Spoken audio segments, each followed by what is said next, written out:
Hello and welcome back to English Today. And this is DVD 5 and the first DVD of the elementary level. And in this DVD you will see 3 more episodes of our story, That's Life, followed by our special TV programs. You'll see our travel expert in the discussion Around the World, followed by a discussion about the differences between generations. Then, in the grammar section, we will study the verb have and have got, and also the past tense of the verb to be. We will also learn to give instructions and directions using the imperative. Okay, so enjoy your studying and have fun.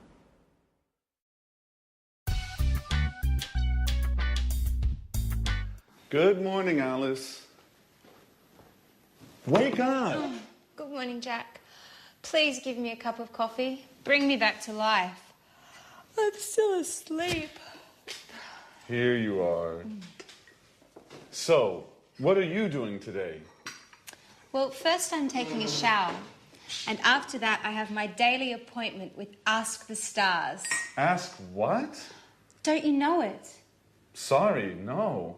It's the horoscope I listen to every morning on the radio. It's fantastic. I can't start my day without it. How can I go out in the morning without the advice of Ask the Stars? Please, Jack, this is not a joke. Our entire life is driven by planets. By the way, what are you doing today? Well, I'm going to work, just like every day. And today is Tuesday, isn't it? I have to go to the karate gym. Wow. Are you doing anything this evening? No, I don't have anything planned. Well, Sharon, Anne and I are going to the cinema.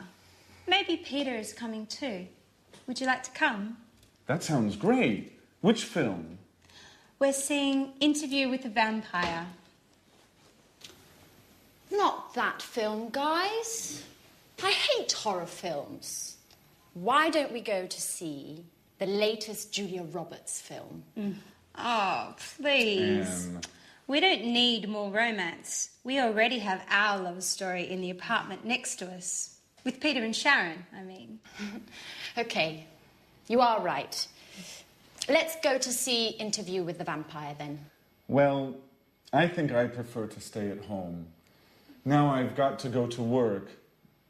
See you later. Is everything okay, Jack? Yes. Why? It's late, that's all. Bye. Bye.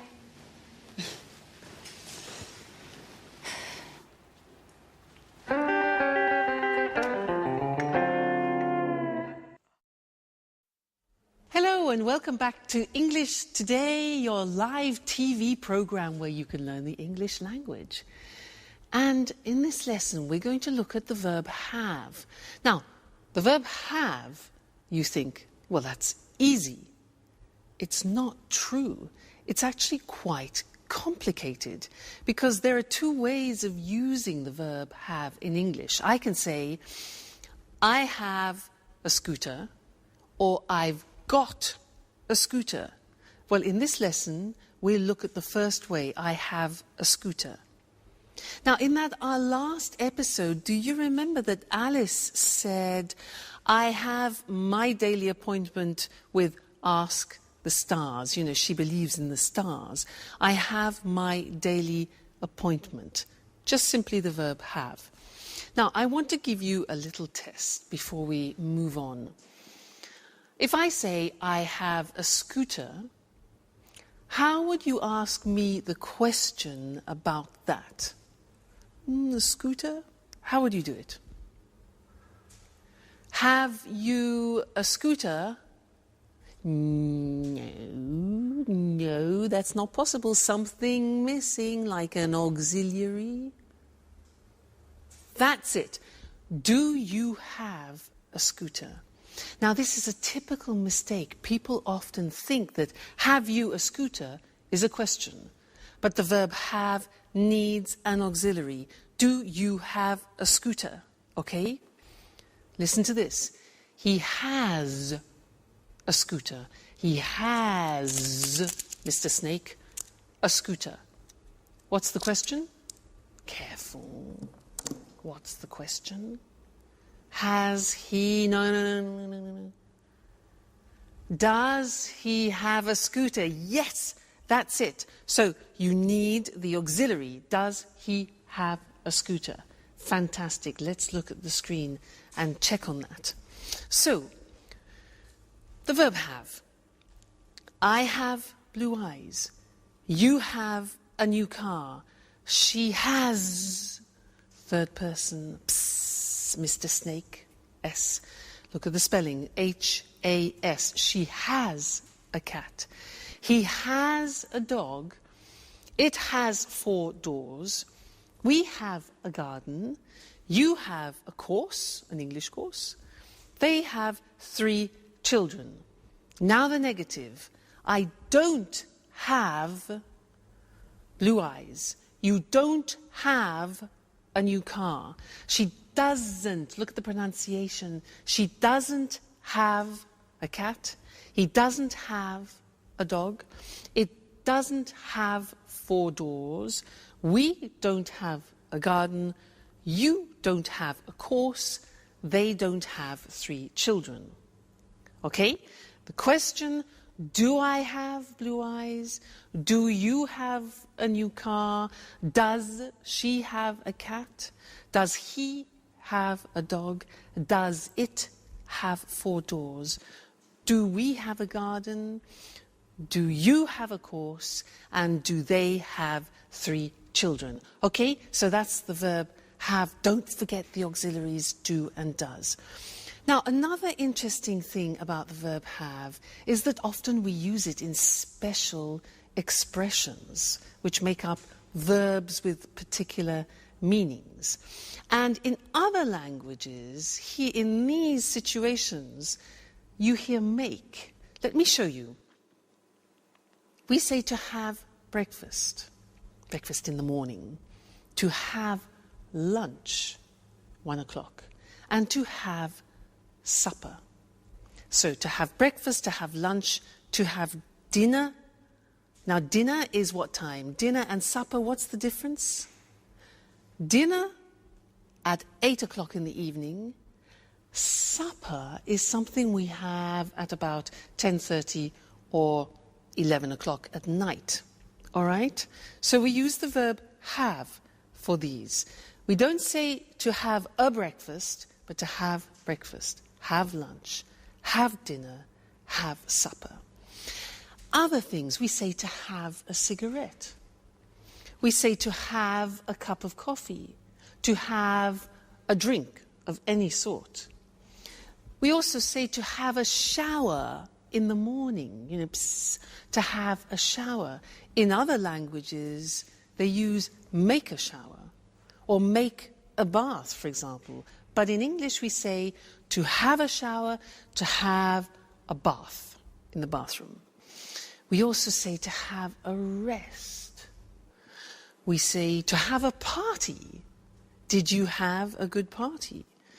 We say to have fun, which means to have a good time. Okay? So these are very common expressions which we always use with the verb have. Have breakfast, have lunch, have dinner.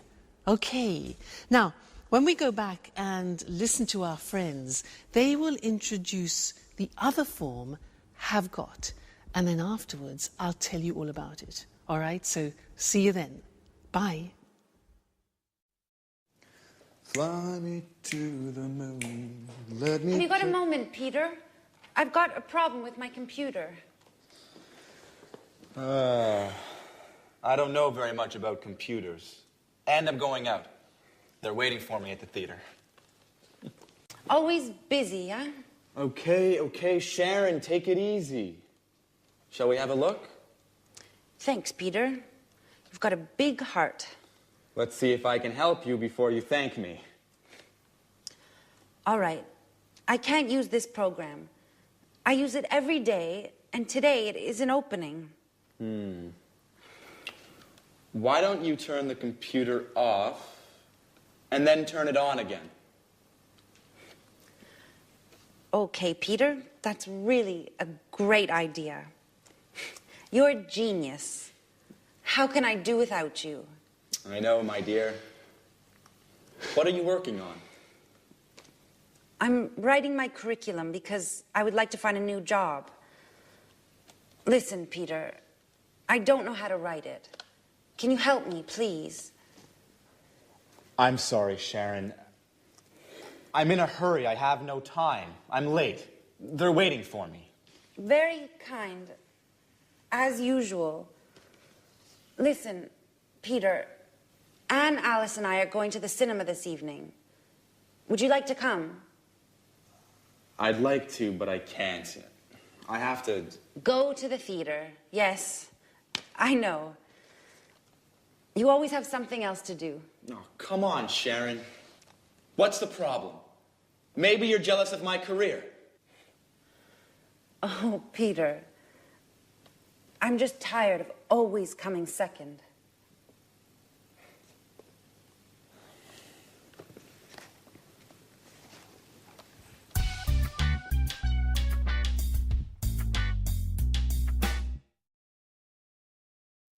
Hello and welcome back.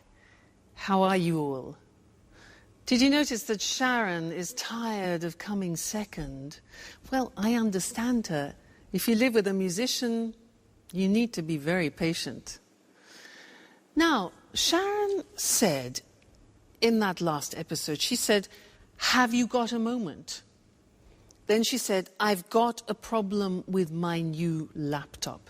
Have got. And this is what I want to study with you now. The second use of have got.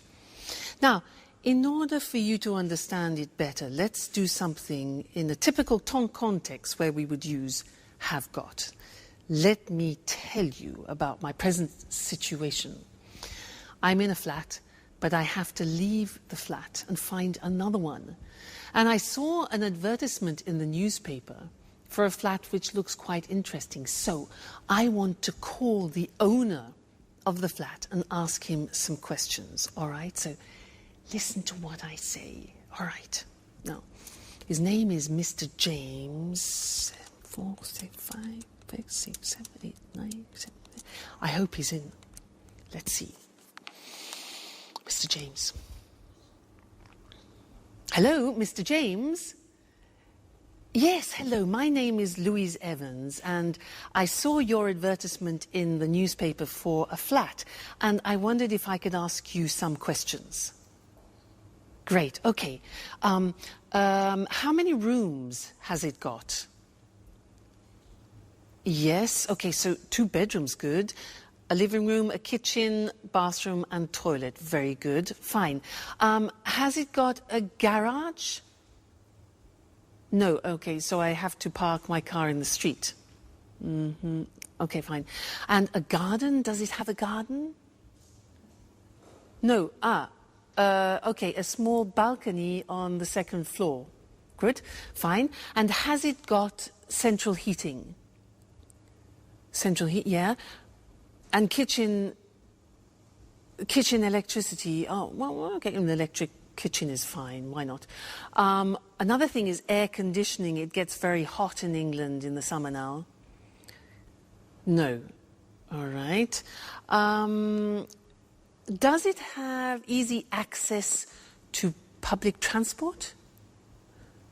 Oh, good. So there's a tube nearby. Fantastic, good. Another thing is, has it got big windows? Because I love a lot of light. Small windows. All right. Has it got any views? The road and the neighbour's garden. Okay. And one more important thing.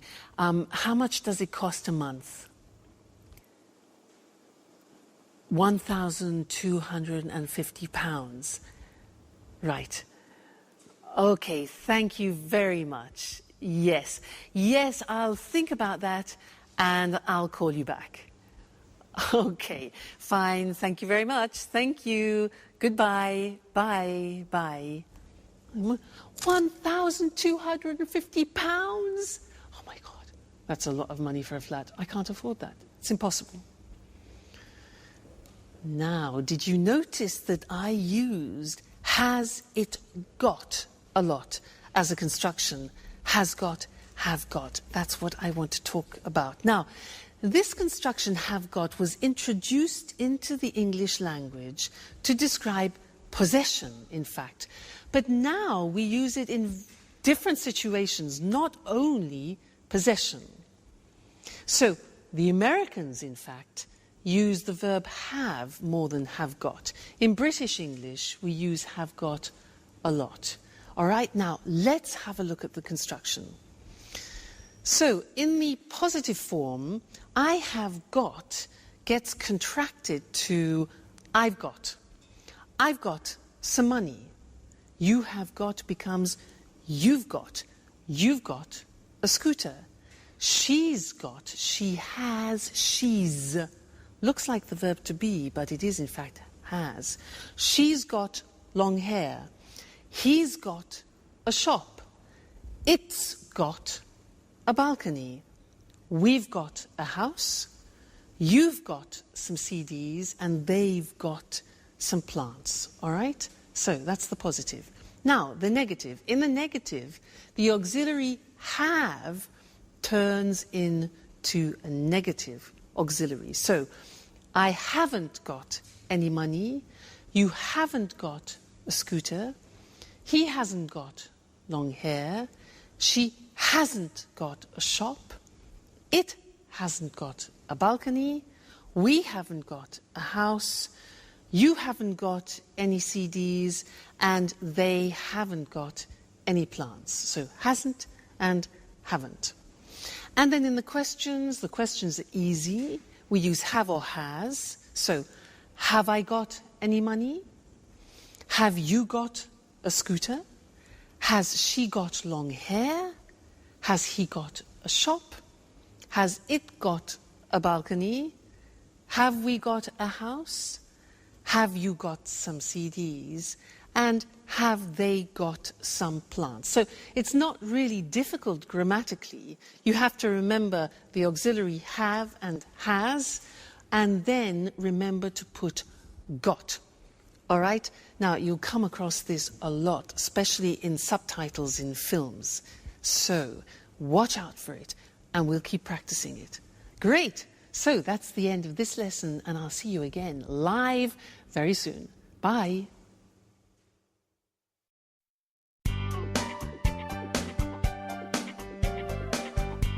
Hey, Anne.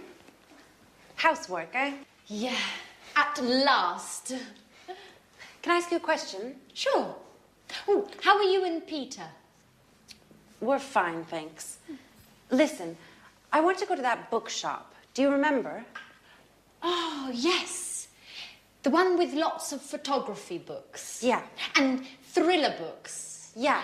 And with the red coffee tables and flowers on the windows. Yeah. And where you can sit down and drink a delicious hot chocolate. Yes, Anne. That's the one.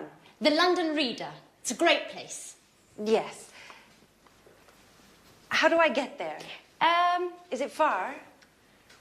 You can walk from here. It's about 10 minutes away. Great. Oh, okay. Let's see. Go out the front door and turn left. Easy enough. Go straight ahead, past the traffic lights. Right. Straight ahead, past the traffic lights. Turn right into June Lane. June Lane. Then follow June Lane to the end of the street and turn right into May Avenue. Just a moment. Turn left on May Avenue. No. Turn right into May Avenue, and the bookshop is... Hi, Sharon. What are you girls talking about? I'm giving Sharon directions for the London Reader. So, turn right into May Avenue, and the bookshop is the second shop on the left, next to the butcher's. No, Anne. Sharon, the bookshop is on the right, past the museum and between a chemist and a bank. No, no, Jack. You are wrong. The bookshop is... Okay, guys. Be quiet. Don't worry. I've got my map. Sharon, I can come with you, if you don't mind. Great. That's very kind of you, Jack. Jack, housework? Do you remember?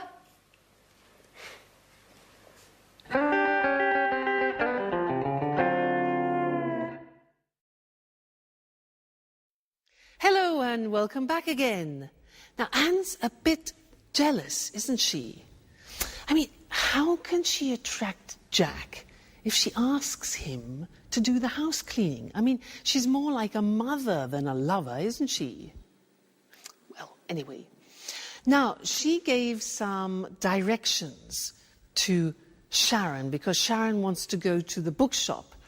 And actually, Mr. Monkey wants to go to the same bookshop. So I want to test those directions to see if they work. Let's imagine this is the bookshop, okay? Mr. Monkey wants to go there. So let's see her directions. So go out of the front door and turn left. Okay, Mr. Monkey, turn left. Great. Then go straight ahead. Go straight ahead until the traffic lights, you know traffic lights? Traffic lights are red, amber, green. Okay, traffic lights. And at the traffic lights, turn right, like that, into June Street. Okay. Follow to the end of the street. Then turn right again. Okay, and go down May Avenue. This must be May Avenue. And the bookshop is the second on the left. 1, 2. Here's the bookshop. They work. Now, I was using the language of directions. So I want to go to the screen now and show you that language. The language we use for giving directions to people. All right? Now, we usually use the imperative form. What is the imperative? The imperative is just the infinitive form of the verb. So you can say, take the first left or the first right. Take, okay, that is just an infinitive. Take the first right or the first left. You could say, take a bus to. Take a train to. Take the subway. Now, in America, they say subway, and in Britain, we say tube. Take the tube to. Okay? Another example. Turn left, turn right. So turn is the verb. Turn left, turn right. Okay? Another possibility is go straight on, which is an expression we use in Britain, or go straight ahead, which is an expression that they use in America. But we use both. Straight on, straight ahead. All right? Then we can say go past the shop or go along the street, a road, or an avenue. Again, we use go, it's the infinitive, and it's the imperative form, all right? Another example. At the end, we can say the position. It's next to, it's near to, it's opposite, it's between, it's on the left, it's on the right. You remember the prepositions that we did at the beginning? Well, that's to indicate the actual spot. Great, so that's giving directions using the imperative form. Now, let's go back to our friends in That's Life and listen to Jack, who is giving Alice instructions about using the internet. And listen to the imperatives that he uses. And I'll see you later, all right? Bye for now.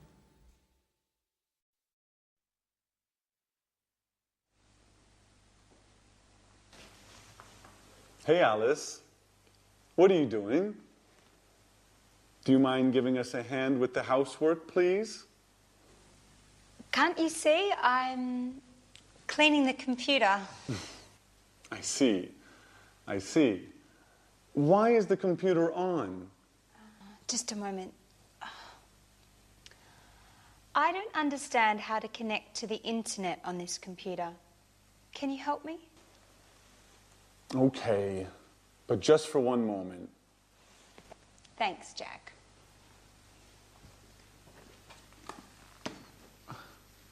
Okay, click on that icon. What's an icon? That symbol on the screen. Do you mean this picture of a telephone? Yes. Click on that. Right. Now what? Enter your username and password. Okay. And click on that button there. Click on the button. And now you're connecting to the internet. Hey, that's easy. It's very easy, Alice. You are hopeless with computers. And with housework, too. Come on, Alice. It's time to clean up this mess now. Hello again. Did you notice how Jack was giving Alice instructions to go on the internet? Well, I want to give you some instructions to do something at home. Now, in order to do that, you need one of these. What's this? Huh? A what? It's a napkin. A napkin. So, take a napkin, all right? Put it down. Open it up like this. Okay, so we have an open napkin. Anyway, now, take the bottom of the napkin and fold it over a little bit, like that, okay? Then fold it again, like that. Then fold it again, and again, and again, until you reach halfway, and press it down like that. Press it down. All right, now, take the whole napkin, lift it up, and put it in this position. You turn it over, okay? Press that down. Now, take the bottom of the napkin and fold it in half over like this. Again, press it down well. Now, take this part of the napkin here on the right and fold it right down along the folds on the left. Press down. Then take all of it up like this and fold this bit over so you create a support like that. Then turn it around and bing! There you have something nice to decorate your table with. A romantic dinner, for example. All right? So I gave you instructions in order to do that. And we're going to look at that on the screen because I used imperatives to give you the instructions as I used for giving directions. All right? So let's see. Let's use some other examples related to the computer and the internet. Plug in the computer. Now you notice we use plug, which is the infinitive form, and we use it for both you, singular, and you, plural. So, plug in the computer, ding, switch it on, connect it to the internet, and ding, click on the internet icon. All right, so imperatives, they're all infinitive verbs. Now, the negative, if you want to use the negative of the imperative, we say do not, which is contracted as always in English, and we say don't click too many times, or don't press the exit button or don't overload the desktop. Okay, so this is the negative imperative form. Very interesting, that. And don't forget to be here for your next lesson. All right? See you then. Bye.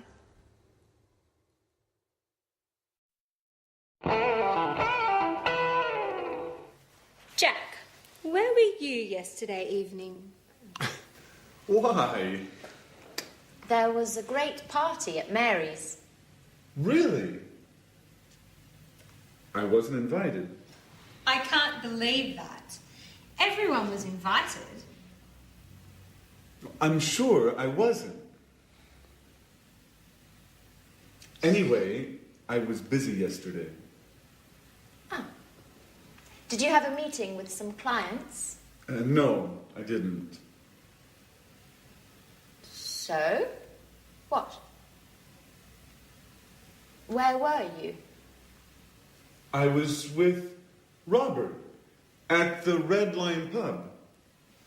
That's impossible. Robert was at the party. Oops. I always get them mixed up. I was with Charles.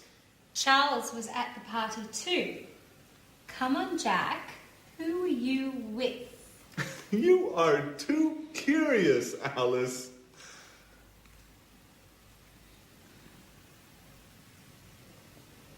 Okay. I was with a girl. Uh-oh. And? And what? Well, what's her name? Do we know her? How old is she? Stop. Alice, stop. It's none of your business. Okay, you don't want to tell us. That's okay. I like mystery. It makes life exciting. Well, let's change the subject. Peter, where were you yesterday evening? Why weren't you at the party? I was at the theater. We are preparing the performance. And you, Sharon? Where were you? Me? Where were you? I was at home watching a film on TV. Which one? The latest film starring Nicole Kidman. What's the name? Yes, Moulin Rouge. Really? That's strange. I remember. Here, look, it's on TV today. Really? Oh, they always show the same stuff on TV. Oh, don't get up. I'll get the door.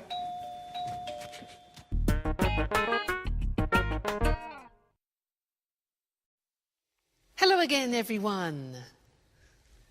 Well done, Sharon. That was a bit embarrassing, wasn't it? Now, where were you last night? Well, I wasn't at a party. I wasn't in a pub like Jack. I wasn't at the theatre. I was at my first samba lesson, and it was great. Fantastic. You know, the music was really fantastic, really loud and exciting. And there were 30 people there. It was difficult to see the teachers. You can imagine, 2 teachers, 30 people. Excuse me. Anyway, as usual, there were too many women and not enough men, and that's typical. But the teachers were fantastic. They were really, really professional. One was Brazilian and the other was from Argentina. Yeah, Argentina. Great, really, really good. And in the first lesson, it was easy because we did some, basic steps. But it was really, really enjoyable. And I can't wait for the next lesson because that was so exciting. Can you samba?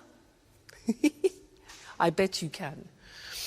Now, in most of those sentences, I was using the verb to be in the past.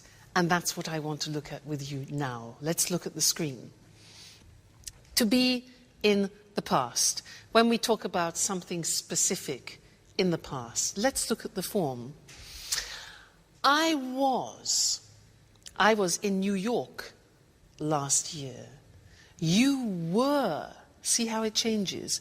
You were at the party last night. He was at a meeting on Tuesday. I was, you were, he was, she was fine yesterday, for example. It was beautiful. We were at school on Monday. You were happy. And they were in London 2 weeks ago. So you see, I was, you were, he, she, it was, we were, you were, they were. Be careful about that. It's easy to make a mistake. Now, what about the negative form? Well, was becomes wasn't. Listen to the pronunciation. Wasn't, wasn't. Okay? So, I wasn't on time this morning. You weren't here yesterday. He wasn't at the party last night. She wasn't very happy. And it wasn't difficult, okay? We weren't at work on Saturday. You weren't on time for work. And they weren't on holiday last month. So wasn't and weren't. Question form, listen to these. Where was I yesterday? Where were you last night? Where were you last night? Where was he last week? Was she at work yesterday? Was it an easy test? When were we there? What time were you at school yesterday? And how often were they in class? So, the verb to be in the past tense, I was, you were, he, she, it was, we were, you were, they were. Very important. You can't live without that verb to be in the past. All right? Great. Well, we will continue with the past in the next lesson. So, see you then. Bye.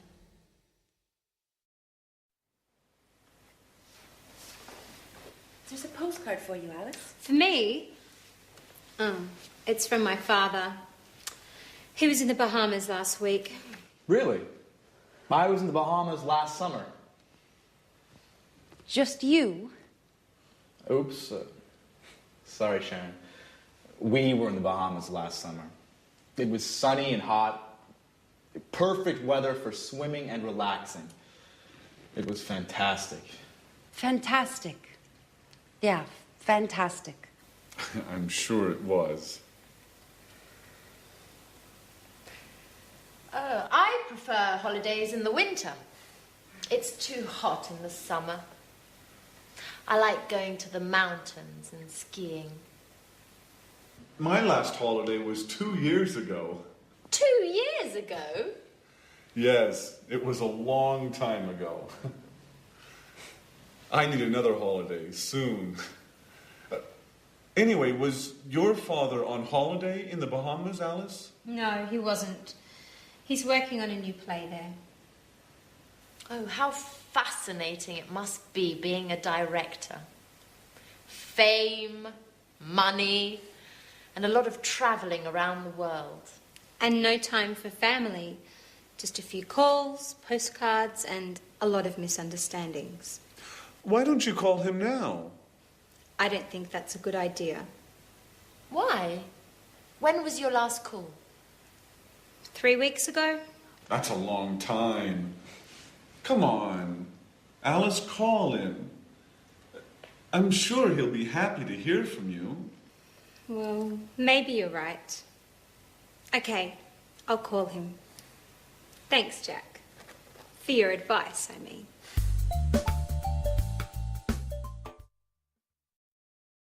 Hello again for another important lesson. We're in the past tense.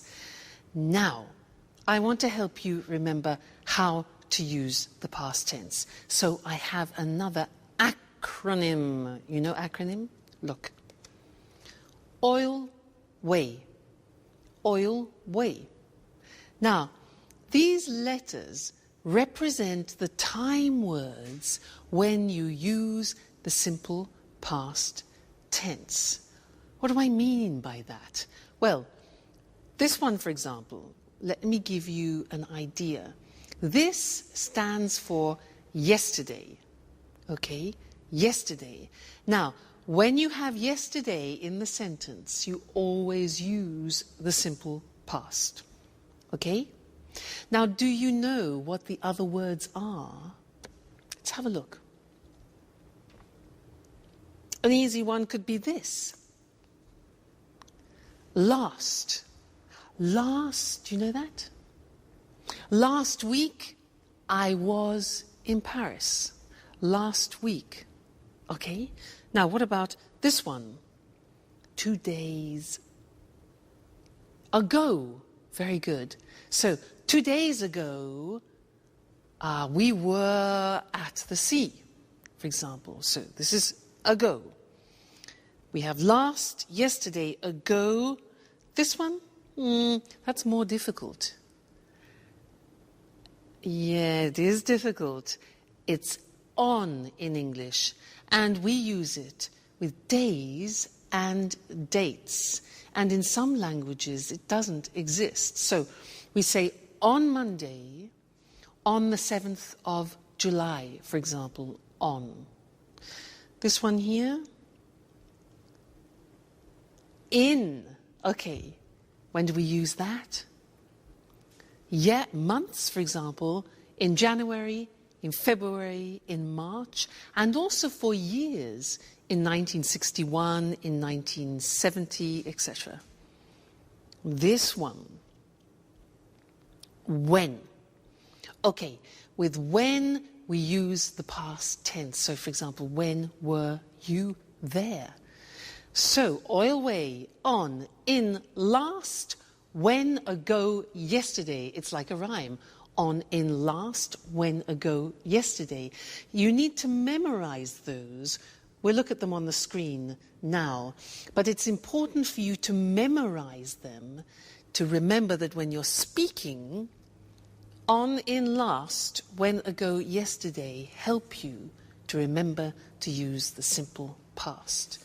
So, to revise that, our acronym OIL WAY. On we use with days or specific dates. So, the party was on Friday, or he was in London on the 2nd of March. Okay, the date. Then in with a specific year or with months. So, for example, she was born in June in 1976. Next, last. Last with, for example, the previous week, last week or month or year. So the examples are, they were in Vienna last month. When. Now, when with a past time clause, sometimes in the question, sometimes in the middle of the phrase. So, I was very happy when I was a teenager. Okay, that's when. Then ago, for example, 2 days ago, 2 months ago, 3 years ago. We were at the meeting 3 weeks ago, right? And then the last one, easy, yesterday with the previous day. So, I was at the cinema yesterday. All right, oil way, don't forget it, memorize it. On, in, last, when, ago, yesterday, always with the simple past. All right, that'll open up a world for you. Great. We will still do more about the simple past. It's an important tense. But the verb to be is often the one which people forget. So be very careful when you're speaking. All right?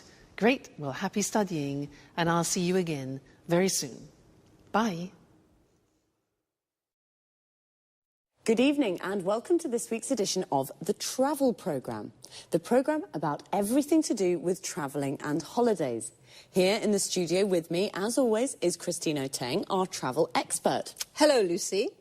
Well, summer's approaching and the summer holidays are too, so have you got any suggestions for the holidays? Well, let's see. Are you bored with your usual holiday? Are you tired of beaches or trips to the mountains? Would you like to say no to museums, city tours and shopping? Well, why don't you try something new and exciting? What exactly do you have in mind? How about a holiday hunting for ghosts in a castle in Great Britain? Hunting for ghosts in a castle. That's certainly a change from lying on a beach. It sounds exciting. It is exciting. Something really different. Just right if you love adventure. But what do you have to do? Do you spend all the time looking for ghosts? No, not all the time. In some ways, it's like a normal holiday. In the morning, you have a traditional English breakfast, then you go for a walk or visit a local town. In other words, you do the things you always do when you visit a foreign country. But the fun starts in the evening. You have dinner, and then the ghost hunting starts. With the help of one or two ghost experts, you search through the haunted castle until late at night. Oh, it sounds frightening. It is frightening. There are strange sounds, doors and windows open and close by themselves. Yes, it's really frightening, but exciting too. Tell me, Lucy, do you believe in ghosts?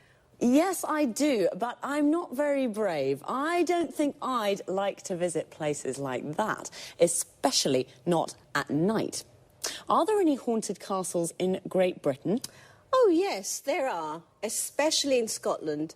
Many of the castles in Scotland have got ghosts. There are some fascinating ghost stories.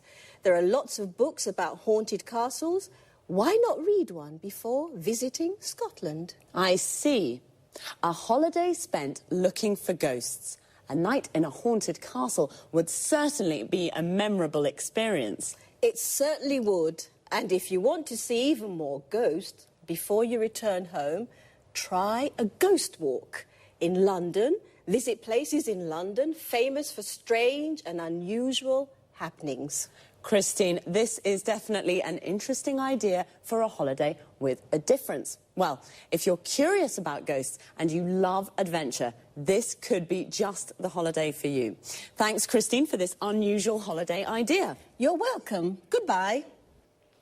And goodbye to all travellers. See you again soon. Do you believe in ghosts? To believe in ghosts means you think that ghosts exist. If you do, then you say, I believe in ghosts. We say that a castle is haunted when it has a ghost or more than one. We say it's a haunted castle. Now, there are lots of different kinds of holidays, and the holiday Christine just told us about is an adventure holiday. Looking for ghosts in a castle is an adventure. But personally, I prefer beach holidays. They are definitely more relaxing. Or perhaps you prefer city holidays. A city holiday is when you visit a city. So let's look at some of the things you can do when you have a beach holiday. You lie on the beach in the sun and relax. This is called sunbathing. You go for a walk on the beach or go for a swim in the sea. Notice the expression go for. You can visit a local town. Local means that it's near the place where you are. What about when you have a city holiday? You can go on a city tour. A bus takes you on a tour round the tourist sites of the city. A tourist site is something that tourists want to see. For example, the Colosseum in Rome or Buckingham Palace in London. You can go for a walk around the city and visit the tourist sites. We call this sightseeing, and we say, go sightseeing. Just one last thing. Remember, there is a difference between travel and trip. To travel is a verb. When you go on holiday to a different city or country, you travel. A trip is a noun, and it's like a short holiday. You say, go on a trip. This means to go somewhere for a short time. For example, go on a trip to Scotland. Goodbye for now, and see you next time. Good evening, and welcome to this week's edition of Let's Talk, the Saturday debate with our commentators, Tom and Marie. Good evening, Eric. Good evening. Well, this evening, let's talk about the differences between the generations. What do you think about this issue, Tom? I think that over the last 50 years, lifestyles have changed a great deal. There's been a lot of progress. New technologies have helped here. Think about healthcare. It's very good today. Television and internet tell people about the world and what's happening. So, lots of progress. Do you think life is easy today? Yes, I think it is. There are lots of opportunities for everyone. Let's take travel as an example. In the past, it was impossible to travel a lot. Today, we can fly to lots of cities in Europe, and it's very cheap. I'm sorry, I don't agree with you, Tom. I mean, it's true that lots of things are easy now, but there are also lots of things to worry about, and there's lots of stress. In the past, life was simple. It was all about the family and family values. Do you think that people today are confused about how to live life? That's exactly what I mean. Today, people marry when they're 30 or 35. When my grandmother was young, it was usual to marry young and start a family. Well, things are different today. I mean, women work now. 50 years ago, only a minority of women worked. I think this is very important for female emancipation. I agree with you, Eric. Today, women are fulfilled. They play an important role in society. Yes, but it's not easy for women. They have less time for the family, the children, and the housekeeping. I'm not sure that my grandmother would agree. Life was hard for her. There weren't any washing machines, or dishwashers, or vacuum cleaners. She was the washing machine, the dishwasher, and the vacuum cleaner. And after all that work, there was nothing to do. She stayed at home all the time. Today, people go out 3 or 4 times a week to the pub, to the cinema, or to the disco. My grandparents were always at home. Well, life is definitely different now. According to Tom, life was hard in the past. Now everything is easy. Marie doesn't agree. She thinks that life today is difficult and that people have lots of cares, worries, and stress. And what do you think? Well, it's time to say goodbye to our commentators. Goodbye. Goodbye. And we'll see you again soon on the next edition of Let's Talk. Okay, first of all, let's have a look at the expressions we use to discuss our different ideas and opinions. What do you think about this idea? This is a good way to ask someone's opinion, or simply, what do you think? How about when you don't agree with someone's opinion? You can say, I'm sorry, I don't agree with you. This is a polite way to say, I don't agree. If you do agree with someone, then you say, I agree with you. When we give our opinions, we usually start with, I think, or I don't think. The use of that after think is optional. So we can say, I think it is important, or I think that it is important. Another useful expression is, I mean, and when we use it to explain our ideas better. Let me give you an example. Things are different today. I mean, women work now.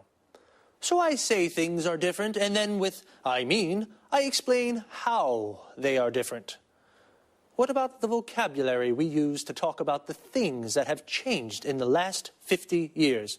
Let's take healthcare. It's the protection a country gives to its people like doctors, hospitals, and medicines.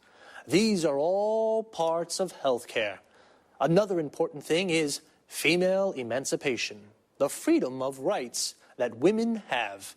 And some things that we have in our houses now, which make our lives easier, are the washing machine. This is the machine that washes our clothes.